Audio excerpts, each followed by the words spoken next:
25.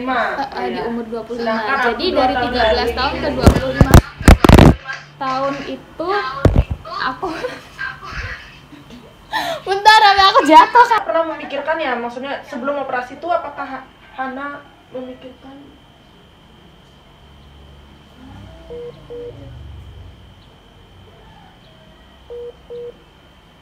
That's just my point of view. That's just my point of view. Yeah. Hai guys, kembali lagi ke channel aku Tari Yuliana. Dan di video kali ini adalah salah satu request yang paling banyak di antara kalian. Udah pada nonton video aku yang bagian ini, yang aku Q&A sama 2 orang Skolioser di Solo. Dan itu lumayan rame yang tanyain, di DM juga pada nanya tentang Hana yang waktu itu hamil. Jadi banyak yang nanya gimana sih kondisinya dia sekarang, apakah dia baik-baik aja, yang pasti baik-baik aja. Teman-teman pada penasaran kan gimana Hana menjalani hamil setelah dia operasi, dan bagaimana melahirkannya, dan bagaimana merawat anak gitu. Nah, di video kali ini aku collab lagi bersama Hana, cuman melalui virtual. Aku nggak bisa ke Solo, dan ini juga lagi pandemi corona ya, kita nggak boleh kemana-mana, jadi kita di rumah aja untuk mengurangi penyebaran virus corona. Jadi sekarang aku sama Hana video call gitu. Halo Hana. Halo Kak Tari. Ya, jadi di sini aku sudah video call sama Hana.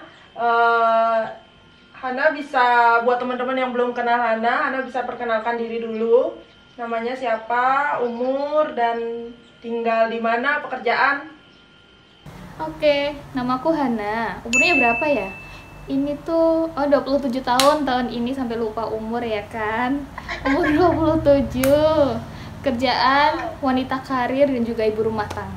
Berarti jadi ibu rumah tangga sekaligus kerja juga. Yoi. Bisa kasih cerita sedikit nggak tentang bagaimana Hana bisa ketahuan skoliosis, dan dari kapan sampai akhirnya operasi? Mungkin ada yang belum nonton. Kalau aku ketahuan skoliosis itu kalau nggak salah umur 13 tahun. Itu waktu mau kelas 1 SMP. Itu aku langsung cek ke ortopedi waktu itu, tapi derajatnya masih belum banyak. Waktu itu cuma disuruh opnam, terus kayak terapi aja gitu. Terus lama banget. Waktu itu terapinya nggak jadi karena kamarnya kan full. Habis itu gimana ya? Pokoknya kelas 1 SMP jaraknya lama banget, sampai aku SMA itu kelas 2 kalau nggak salah, kelas 2 apa kelas 3 aku balik lagi kan ke rumah sakit. Itu ternyata derajat aku udah parah, udah lebih dari 70 derajat. Tapi waktu itu aku mau operasi tapi masih takut kan. Intinya aku berani operasi itu di umur 2 tahun lalu. Umur berapa ya berarti ya? 25. 13 tahun sampai 25 tahun itu nggak ngapa-ngapain. Jadi nggak ada terapi, nggak ada konsul-konsul ke rumah sakit atau gimana gitu, nggak. Terus habis itu langsung operasi di 2 tahun lalu. Iya, 2 tahun lalu aku operasi karena aku rasanya kayak tulangku makin bengkok, makin nggak nyaman, makin berat gitu kan. Terus ternyata habis aku cek di umur 24 tahun itu udah berapa ya? 70, bawahnya 40. 70 sama 40 derajat. Terus aku beraniin diri langsung daftar buat operasi. Oh gitu. Jadi habis itu setelah itu berapa lama langsung operasi? Nunggu 1 tahun operasinya. Oh, nunggu 1 tahun. Hana kan udah tahu, pasti udah tahu lah ya resiko-resikonya gitu. Nah, untuk rencana menikah itu apa sudah ada dari sebelum operasi atau setelah operasi baru merencanakan nikah? Udah ada dari sebelum operasi. Oh enggak, maaf. Aku operasi itu umur 24. Nikah umur 25. 26 itu punya anak. Tahun ini 27. Oh, berarti itu jaraknya semuanya setahun. Nah, sebelum kamu memutuskan untuk operasi, kamu pastinya nanya dulu kan sama dokternya? untuk masalah pernikahan yang sudah kamu rencanakan? Ya, jadi gimana menurut dokter? Kalau kata dokter sih nggak kenapa-kenapa, nggak ada masalah. Pun kalau misalnya nanti habis punya anak langsung, habis nikah langsung merencanakan buat hamil. Ada batas waktu nggak dari kamu operasi sampai kamu dikasih hamil? Kalau dari dokter yang nanganin aku di ortopedi itu nggak ada batasan. Jadi ibaratnya kalau kamu operasi nih, terus kan pemulihan kan rata-rata beberapa bulan, kayak aku tuh 5 bulanan gitu baru aku berani naik motor gitu kan. Tapi rata-rata biasanya kan sekitar 3 bulan, bervariasi sih lah. Tapi kalau aku dulu itu libur cuti kerja itu 1 bulan, terus habis itu masuk 2 bulan lah udah kayak normal gitu. Cuman belum berani naik motor memang. Oh, jadi Hana 2 bulan udah biasa aja gitu ya, udah kerja lagi gitu. Iya, udah kerja lagi. Nah, dari sini nih, kan dokter tuh sudah tidak memberikan batas mau nikah kapan aja bisa selama kamu sudah sehat gitu kan ya. Calon suami, gimana pendapat dia setelah tahu kamu skoliosis, terus kamu harus operasi? Pendapatnya sih nggak ada pendapat apa-apa, tapi alhamdulillah beliaunya menerima saya apa adanya. Itu yang penting ya, maksudnya dia selalu support kamu dan terus nemenin. Iya, 1 tahun sebelum operasi itu aja kan terapi terus kan buat ngelenturin otot, itu aja ditemenin terus ya. Wah, so sweet. Teman-teman, gimana teman-teman yang punya pasangan? Apakah mengalami nasib yang sama? Untung jodoh. Bisa komen di bawah ya.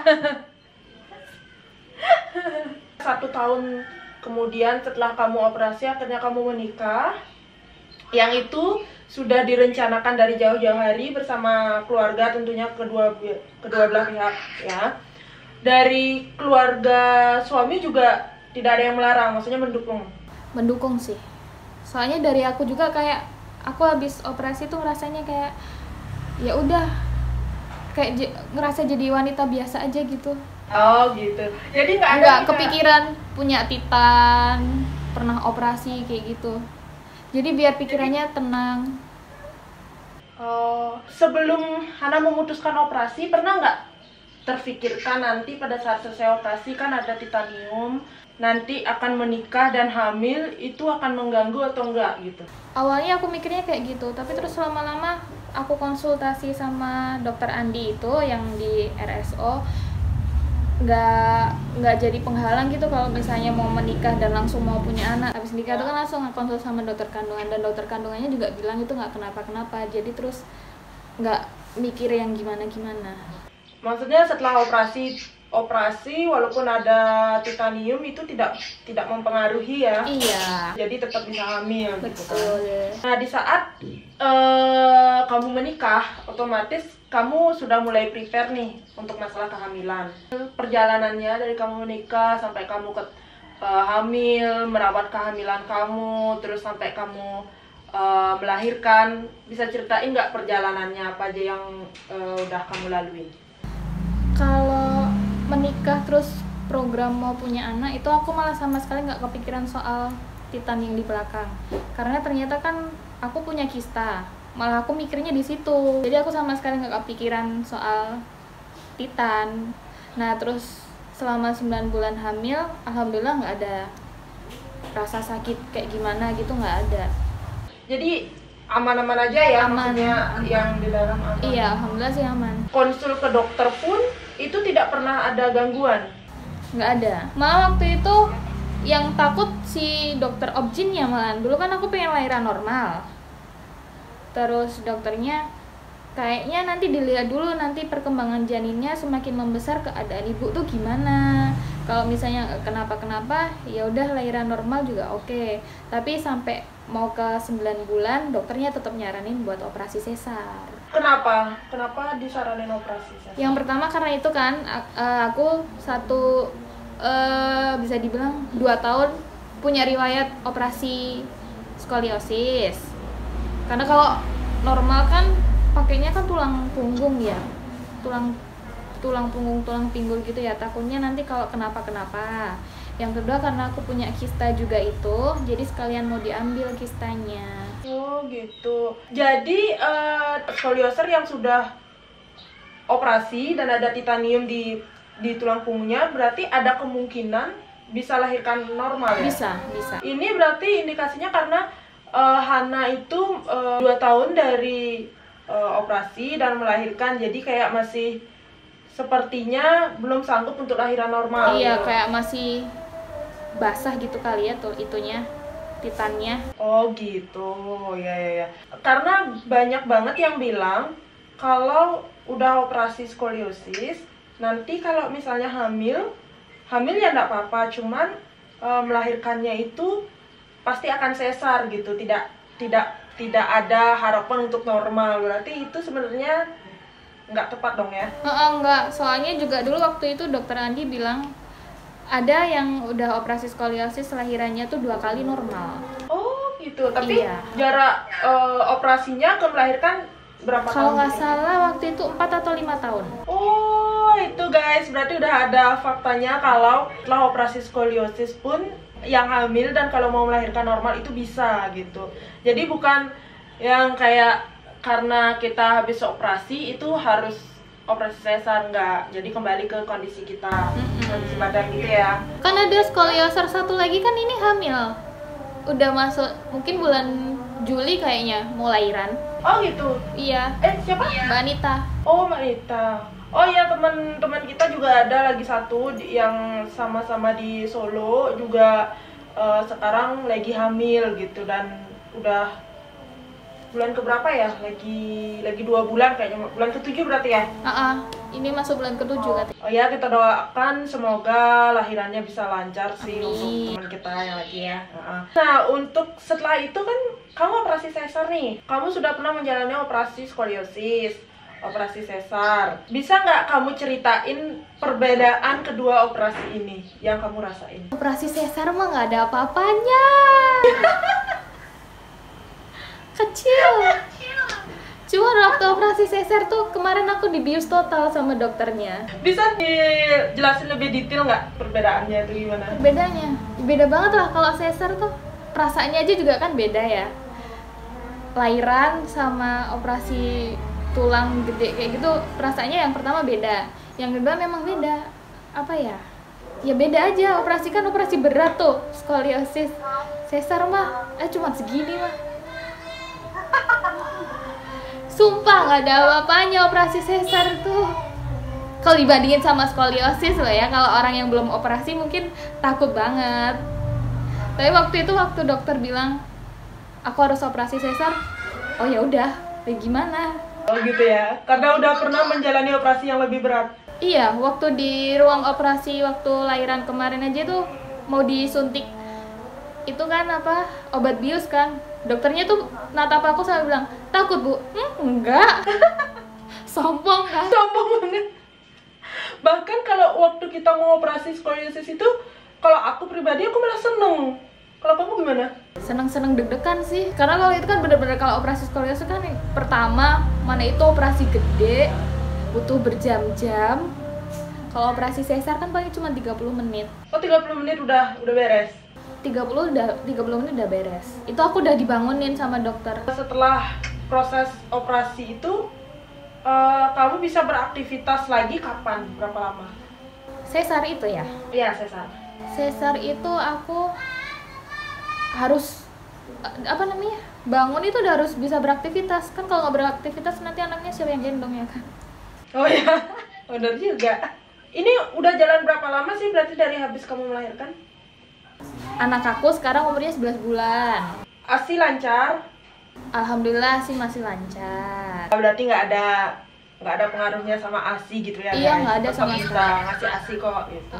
Emang ada yang bilang ngaruh ke ASI kak? Enggak sih. Mau menekankan aja. Enggak ngaruh. Selama ngurus anak gimana? Ngurus anak yang sakit tuh malah bekas jahitan sesarnya. Karena kalau kecapean tuh malah kayak jahitan yang di sesar tuh kayak ngebengkak gitu. Oh gitu sesarnya ya? Iya, malah bisa bengkak. Oh berarti itu perbedaannya sih ya. Mungkin nggak sih gara-gara kayak gini Han, kalau misalnya kita kemarin operasi skoliosis ya, itu kan kita kayak kasih waktu selama sebulan kita nggak mandi gitu kan.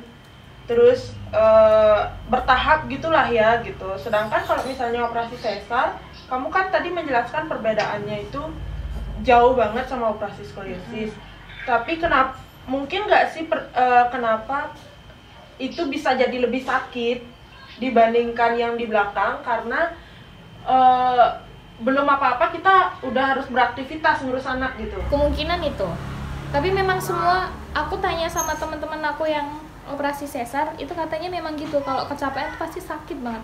Mungkin ya karena kayak harus dipaksa, harus cepat bergerak. Iya kayak gitu kan. Kita bukan dari segi medisnya ya, cuman kayak pengalaman aja gitu. Karena banyak yang bilang Hana sendiri sudah menjalani 2 operasi, sesar dan skoliosis, dan dia sudah bilang kalau itu sangat jauh berbeda. Yang jelas operasi skoliosis itu jauh lebih berat gitu ya. Cuman banyak juga pengalaman dari ibu-ibu yang operasi sesar, dia merasakan sakit bekas operasinya gitu. Kalau misalnya kecapean, mungkin perbedaannya di situ ya. Jadi kayak karena di perut bawah kan ya. Iya, di perut bawah. Di perut bawah, jadi kayak kita tuh beraktivitas dan ada jaritan di sana. Karena kan dia kan luka itu sampai, kita kan punya beberapa lapisan gitu kan, dari kulit sampai daging sampai ke dalam tuh punya beberapa lapisan. Mungkin yang di luar sudah kering, yang di dalamnya mungkin Iya, benar. Kayaknya gara-gara itu sih ya. Sedangkan kalau misalnya sebelumnya waktu kita operasi skoliosis itu benar-benar yang sampai kita pemulihan yang benar-benar sampai pulih gitu loh. Iya. Kan pelan-pelan. Karena kalau operasi sesar ada anak yang harus diurus. Iya, suami juga kan perlu diurus. Oh iya, suami juga. 2 deh tanggungannya. Bayinya 2. Bayinya 2. Tapi sampai sejauh ini kita bisa dengar ceritanya Hana kalau dia baik-baik saja, nggak pernah ada keluhan gitu ya sampai Nggak ada. sekarang. Nggak pernah Alhamdulillah ada. juga selama punya anak gendong gitu juga nggak kenapa-kenapa punggungnya. Oh iya, ngegendong gini ya? Iya, cuman kalau lagi nyusuin itu kan kadang duduk. Enggak kadang sih, memang aku nyusuin kan duduk. Dia kan udah mulai berat banget kan. Aku duduk gitu 15-an menit udah ngerasa pegel, tapi terus dibuat tiduran lagi udah mending. Oh iya. Kendalanya cuma di situ, tapi selebihnya enggak. Terus kalau kamu kayak sholat gitu kan nunduk-nunduk gitu sudah bisa? Udah bisa. Oh biasa berarti ya. Terus pernah nggak kejadian kayak misalnya kan kamu lagi jaga anak gitu, terus kayak tiba-tiba punggungmu ketindih gitu sama anak atau gimana? Enggak, tapi sampai sekarang aku masih kayak ngerasanya tuh kayak mati rasa itu loh kalau dipegang. Katari ngerasa juga nggak? Iya sih. Kayak kesetrum gitu kan kalau dipegang. Jaritannya. Iya, apa ya jahitan? Pokoknya bagian tulangnya. Oh. Iya, kayak bukan kayak mati rasa sih, kayak tebel. Tebel kayak kesetrum gitu kan. Aku ngerasa tuh tiba-tiba gatel, tapi aku garuk itu nggak nyampe garukannya, ngerti sih kayak. Iya benar. Kayak Di dalam gatel kan? tapi Nggak tahu digaruk tuh di nggak mana. rasa gitu. Kalau aku ngerasanya itu. Aku juga ngerasa gitu sih. Berarti untuk kondisinya Hana, kita udah bisa tahu bahwa Hana baik-baik aja sampai sekarang. Kegiatannya Hana yang sekarang mengurus anak, ngurus suami, Jadi kerja pekerja. juga.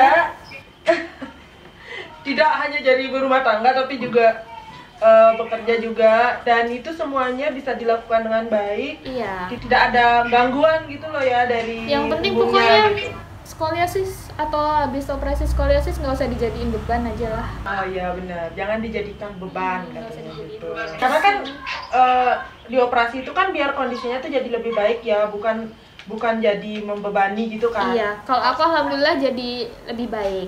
Kak Tari juga kan?